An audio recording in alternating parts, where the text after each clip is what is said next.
Do you ever wonder what recruiters are thinking about during your job interview? Well, in this tip, I'm going to share 8 secrets and some bonus tips that recruiters won't share with you. But I will. I've spent years working in recruitment for companies like Google, Lyft, Uber, TikTok, and the New York Times. And these insider tips are going to give you a huge advantage. And no, you don't need any special connections or lots of experience to use these tips. And by the end of this video, you'll understand why recruiters do what they do, which will help you land your next job offer. So imagine you're walking into a room. Let's say you're walking into a party, and as soon as you get there, the people in the room take a look at you up and down, and they make an assessment about you simply by the way that you look and how you're dressed. It's the same when it comes to your resume. So when you initially apply to a job, that's exactly what a recruiter's doing. They're giving it a quick glance to determine if you're the kind of candidate that they want to hire. First impressions matter a lot.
Resumes where it's got a headshot and lots of colors. And trust me, you do not need that. In fact, I have a video on how to write a professional resume. So if you want something more in depth, go ahead and watch that video. But overall, when it comes to writing a resume, hiring managers and recruiters are looking for resumes that clearly communicate your value to the business. So don't write a resume that's just a to-do list. And you have to make sure that you don't have any typos, that the formatting is easy to read and it's simple. So make sure you use a a format that is professional. If you go into Google Docs, they actually do have a few templates that you can use, which are pretty standard. Oh, one insider tip when it comes to resumes is always have a single column resume, because applicant tracking systems, so an applicant tracking system is a software tool that recruiters use to post jobs externally, internally, move candidates through a job interview pipeline. It's basically a tool that makes a recruiter's job easier. And no, it's not filtering out your resume using AI or bots.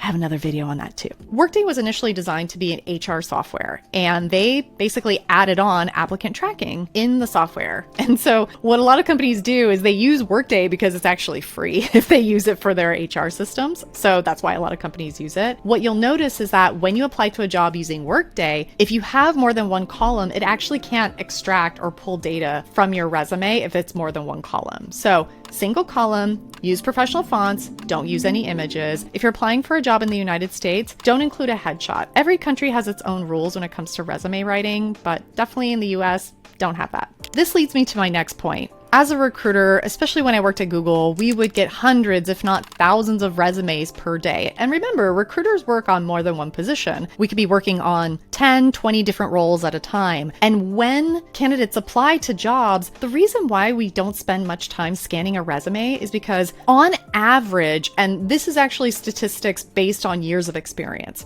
on average, about 75% of applicants are not qualified at all for jobs. And I know that there are job seekers out there that are going to say, well, if they just gave me a chance, I can do the work. But that's not what hiring managers and recruiters are looking for. They are looking for the right fit. So if you think about it in terms of a puzzle, if we look at a puzzle, there's a specific piece that goes into the puzzle. We're not trying to jam a piece into the puzzle and make it fit. They're looking for the right fit. So when they're looking for the right fit, what they're trying to do is they want someone who is actually qualified. That's why when you read a job description, you'll notice that companies like Google, actually any company that's considered to be a government contractor or